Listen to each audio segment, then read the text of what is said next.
आइए सुनते हैं कर्म शैली को बेहतर बनाने की सीख देने वाली एक कहानी। एक राज कारीगर ने राज्य की और राजा की खूब सेवा की। राजा उस पर बहुत प्रसन्न था। उसने अनेक सभागार, कोष्ठागार, शस्त्रागार, अनेक भवन, अनेक कुएं, अनेक बावड़ियां बनाई और उसका हर काम बड़ा शानदार होता था। सब लोग उसे देखकर वाह वाह करते थे। राज कारीगर बुजुर्ग हो चुका था और उसके मन में आया कि अब मैं कोई काम नहीं करूंगा, अपना शेष जीवन अपने हिसाब से व्यतीत करूंगा। उसने राजा से निवेदन किया कि अब मुझे कार्य मुक्त किया जाए। राजा ने बेहद खुशी और बेहद आनंद से उसे राजकार्य से मुक्त कर दिया। पर 2 दिन के बाद ही राजा ने राज कारीगर को बुलावा भेजा। राज कारीगर हाजिर हुआ। राजा ने कहा, बस मेरा एक अंतिम काम कर दो, एक अंतिम राजभवन बना दो। राज कारीगर मना नहीं कर सकता था। उसने कहा, ठीक है, जैसी आपकी आज्ञा।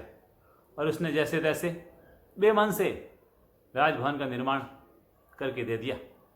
जब सूचना राजा तक पहुंची तो राजा बड़ा खुश हुआ।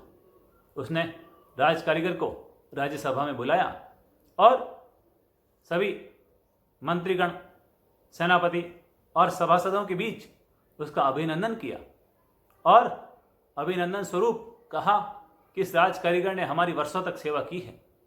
इस राज्य को चौमुखी उन्नति देने में इसने अपना भरपूर योगदान दिया है और इसके फलस्वरूप यह इनके द्वारा निर्मित अंतिम राजभवन हम इन्हें ही उपहार स्वरूप समर्पित करते हैं। जैसे ही राज कारीगर ने यह सुना तो वो बड़ा खुश हुआ, पर अगले क्षण उसका चेहरा लटक गया।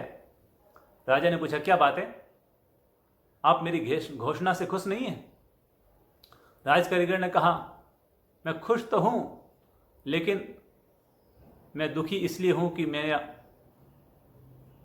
उसकी वजह मैं खुद ही हूं। पूछा, क्यों? तो कहा कि मैंने सारे काम बड़े मन से किए थे, पर केवल एक अंतिम काम ही बेमन से और बेढंग से किया था, और मुझे क्या पता था ये मेरे ही हिस्से आ जाएगा। ये घटना हमें सिखाती है कि हमें हर काम बेहतर ढंग से करना चाहिए, चाहे छोटा काम हो या बड़ा काम, पहला काम हो या अंतिम काम। हर काम हमें दिल से, जी जान से, बेहतर ढंग से करने की कोशिश करनी चाहिए। हो सकता है कि अंतिम काम ही हमारे लिए वरदान बन जाए और हमारी किस्मत खोलने वाला बन जाए।